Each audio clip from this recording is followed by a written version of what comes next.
shopping. My mom wanted to say some stuff, so I wanted to hear it on camera so we could have a nice memento of this. So I was just saying we should talk about, make a list of the things that are happening right now in our lives uniquely because of COVID-19, how it's affecting all of us. Things like you and I are going to the store right now and nobody else is going with us because we don't want to overly expose people. Yeah. Technically, you probably shouldn't be going, but you need a break and I need a break and we have things that we need. So I'm going to take an extra set of hands, if you will. But we brought our masks, which we'll probably end up wearing when we're out. We're planning on probably having to go to several stores just to get, I've got a list of like 10 or 12 things that we need to get, one of them being supplies to make our own laundry soap, which is something I've done before, but with money being tight and laundry soap becoming hard to find, I'm going to buy stuff to make our own. I've got a couple things a few people have asked me to pick up for them that aren't leaving their houses.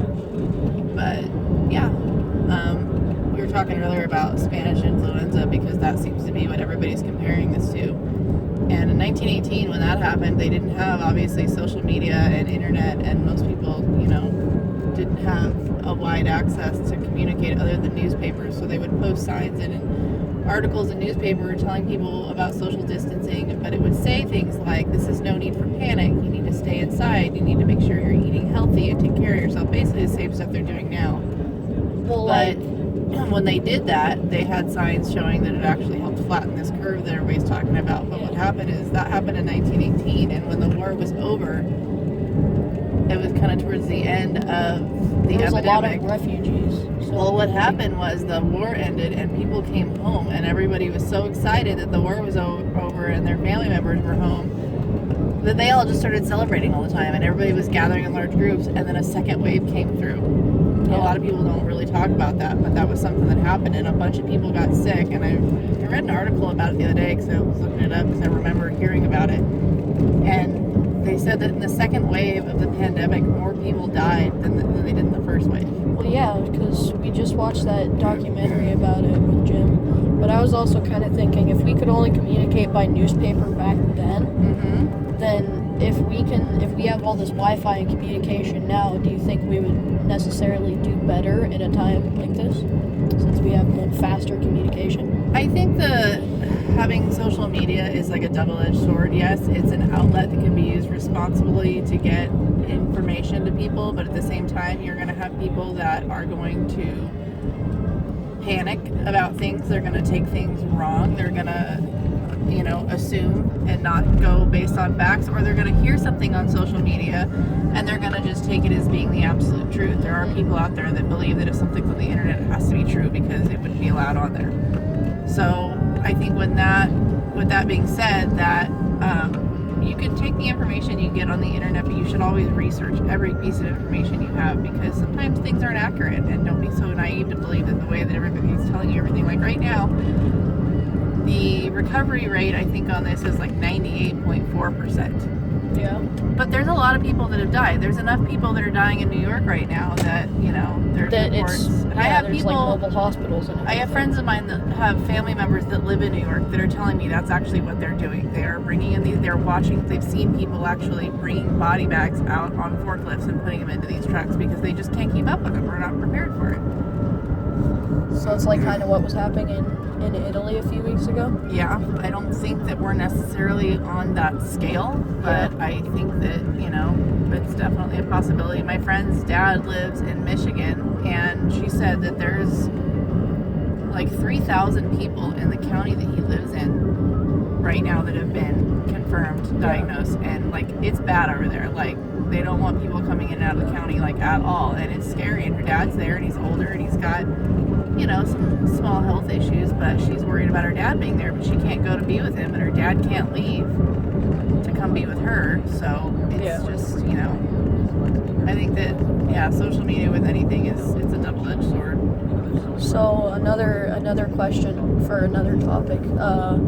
How's your kind of first reactions when they announced the quarantine? How did you react to kind of an extreme measure? Well, I had a really bad flu for Yeah. about a week, which is not like me to be sick. I kind of think there's a fair chance I might have had COVID-19. I actually called to see if I could get tested, and they told me they didn't have tests here, and the doctor's office told me they couldn't get me in for about 2.5 weeks, and that was the end of that. I was sick for a good week, and I had a dry cough that I still am kind of hanging on to a little bit, and we're, what, a month later now? Yeah. When I get on my spin bike and I try to do, like, some time on my spin bike, I still have a hard time feeling like my lungs can fully expand. Yeah. So I still feel that if it was COVID or not, I was very ill. So I was sick for a week, and then I came back to work, and during this time the power had also been out for 4 days because we'd gotten a huge snowstorm. And then I was coming back into work, and they were starting to cancel events. They had begun, because I working at the casino, they had taken every other seat out of the table games for people playing blackjack. People could sit there, and they had also taken every other seat and shut off every other machine where the slot machines were. They had reduced seating in the restaurants. They had reduced the hours that some of the restaurants were operating. They had already started taking those steps, and we were all kind of starting to look at it a little differently and take it a little bit more seriously. And they had come and they were pulling these meetings with us that were coming from once a week to once a day to several times a day, and they finally pulled us in for an emergency meeting and said that the company had decided to close for 2 weeks. Yeah. And they were going to give us a couple of days to get our outlets shut down, get anything that was perishable out so they could get it off to the food banks to donate it. And then we were going to be told to go home. We were going to be getting paid, and it would last 2 weeks. And then when it was ready and they were ready to start reopening outlets, we would be coming back. And then because I was in banquets, which is a food and beverage, I could expect a week and a half because I was going to have that time to come back in and get things ordered and start getting things prepped and ready for events. And that time came and went, and then they sent out a memo saying that the pandemic was worse than they had anticipated. After they had sent us home, I think it was around that same time frame, a couple days later, Governor Newsom had announced that he wanted everyone in California to shelter in place. So I wasn't really too concerned. I was like, okay, that's fine. I didn't really mind the fact. I was like, oh, cool, this is great. We can actually have a perfectly legitimate excuse to stay home and spend time together and enjoy each other's company. And then they sent out the memo from work saying that they were having to make changes, and they were going to unfortunately have to lay people off. And that was when it kind of started to get a little bit scary for me. And I'm not necessarily so worried about getting sick. I'm worried about the people around us that are more susceptible to it, and their body might not be strong enough to fight it off. I don't really want to play a part in somebody else getting gravely ill because of our negligence. And I don't want this to last any longer than it really is already. I think it's definitely something that needs to be taken seriously. But I never hoarded toilet paper, and that was such a thing. I started hearing that people were hoarding toilet paper, actually, I think before I really started to even know what COVID-19 was. Me too. Like, I first showed up at school, and I was like, what, coronavirus? What are you saying? It can't be coronavirus. Well, I'd heard about it, and I knew that it was something that was a problem in China. Like, my friend at work has a brother that lives in Japan. Yeah. And they had shut all the schools down in Japan. And she's like, can you believe that? They shut all the schooling down in Japan for a month. She's like, how are those kids going to learn? How are they? I'm like, that's just crazy. And here we are. And they've shut our schools down for the better part of 3 months, basically. Yeah. So, yeah. It's definitely something to be taken serious.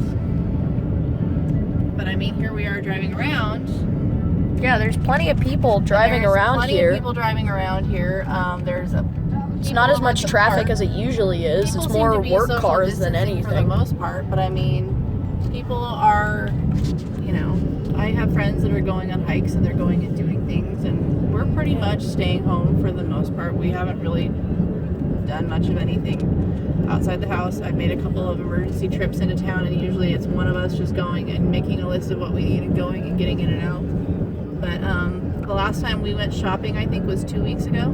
Yeah. And I needed dog food, so we got dog food. Still biker gangs out here. Yeah. I went and got dog food, and then I decided since we were going to be heading into town, I would go ahead and make the best out of the run that I could. But, I was one of the people that got laid off, so obviously we're making the effort to be very smart with our money. Yeah. And there's buses out here. Well, so that's public transportation, though. That's considered an essential thing. But yeah, just trying to make sure that we're adhering to it as much as possible. Like Ben and Evie have been at the house. Our cousins, my cousins. Because they have social or the distance learning, and they have their Chromebook from school, but they don't have internet access to their house. So we've had them at our house, and rather than have them go home and just come back in the morning, we had them go ahead and stay the night, which is nice because it gives you guys a chance to hang out with your cousins and, you know, make those memories and all that kind of stuff. And it also is just easier than, you know, having them going back and forth between one place and the other. So Money's kind of tight with everybody right now, so it's not like we can have a bunch of people driving around all the time so we can drop off kids, right? Yeah. It's the irony of it is kind of one of those things that kind of gets me, is that, like, I've said for so long I would love to just have some more time. I had actually taken a week off in the summer, a whole week, just to be with you guys and go. I didn't have any plans what we were going to do. I was like, we're going to go camping, we're going to hang out, we're going to do stuff at home. And then this happens, and I've got all this time, but now that I've been laid off from work, until we figure out what our next move is for sure, everything's kind of up in the air. So I don't necessarily have all this money to work on things around the house that I would like to. I don't have the ability to freely go places that I want to go. I told James the other day, I was like, when all this is over, I need a trip to the coast. I want sand in my toes, I want ocean air in my lungs, you know. I'm not stressed out about it. I'm actually really enjoying it for the first time. My job is very high stress and it's very demanding, and it's one of those kinds of jobs where it's very unique in what I do. So not only does it take a long time to learn exactly how to do my job, but you never completely really master it. You're always having to kind of think on your feet. And it's not the kind of job where when the end of my day comes, I can put it down and walk away and come back the next day. Sometimes I have days when I really have to just work until I'm done. Yeah. And having this time to step away from that, I'm sleeping better. I'm not having dreams about work where I'm waking up in a panic thinking that there's an event starting and I haven't scheduled anybody to work or anybody to drop any equipment off or gone over any menus with anybody. It's just like there's all these things in my job that I normally do, and not having to think about them has been rather nice. I'm realizing now that not only were there a little handful of things that are kind of nice to be able to step away from for a bit.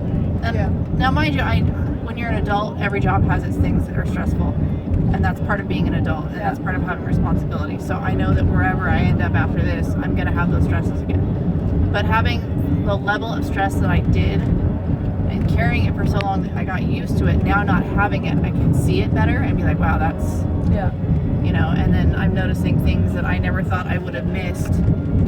And now I'm missing them, like sitting in my office and having people coming by and saying hi. Everybody had their own little way of waving and saying hello. And a lot of people, especially the housekeepers, used to pop into the office and be like, do you guys have any candy in here? Like, what are you, like, looking for snacks? And so do you honestly just like miss your friends, kind of? I miss my friends, and I'm sure you guys do too. And I've been trying to call people, and I've talked to a few people on the phone. Most of the people that I work with have been let go as well. Yeah. Just kind of touching bases. The people that were able to be saved were saved in a very diminished capacity to what they were doing before.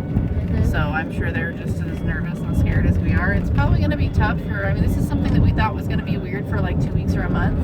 And it's probably going to be weird until at least January. Yeah. I mean, our economy is going to take a really big hit from this. I think in some weird way, I don't tell anybody else how to live their life, and I don't judge anybody else on how they live their life, but at least you try not to. I try not to, but I think that there's a lot of people that I've known or just come into contact with in my life that their priorities are very different from ours. The things that they think are important really aren't, you know, like the people that I've known that, you know, it's important that their kids always have name brand clothes and have the best cars and only buy name brand food and always have a huge plethora of things, a variety of things to do and places to go on their weekends. It's like you get a chance to do this and you step back and you kind of get grounded a little bit and you realize what's actually really important. You know? I actually really enjoy being able to do the scratch homemade stuff that I do a lot, and I've been doing a lot of that lately.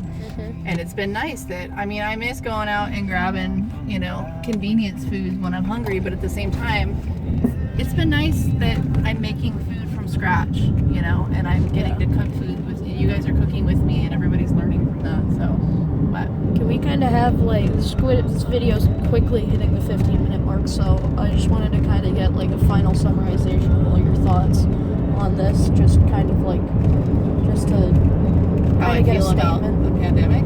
Yeah, just kind of get a statement of how, like, I think that this is a historical time. It's unprecedented, and it's not something that anybody's really dealt with before, so everything's changing daily. yeah, I think it's important to take it seriously, but not lose sense of reality. I don't think it's something that requires panic. yeah, I think we should all be washing our hands as we should be in the first place anyways. yeah, But yeah, the thing that I look at is the same with anything else. I've been in hard times before, and the important thing to remember is you keep rolling with it, and you have to be flexible. You have to be open to different kinds of opportunities and different ways of doing things, and you'll come out on the end and you'll be okay. Like, that's all you can really do, because sitting there and worrying about things and being stressed out isn't going to make them any better. So you have to take that situation, whether you choose to call it a bad situation or a different situation. I choose to just call it a change. And you have to deal with it, and you have to make the best out of it that you can. So that's how I feel about it. But I definitely think it's something to be taken seriously. So let's have a big thanks to my mom for letting me interview her for this video, I guess. I don't know, I guess we're going shopping, so maybe I'll make a few more videos out of this trip, but like, of just being out there. I can't wait to see like the groups of people or how unpacked the parking lots are, but yeah, if you manage to watch this video, all 16 minutes of it, I guess just thanks for watching.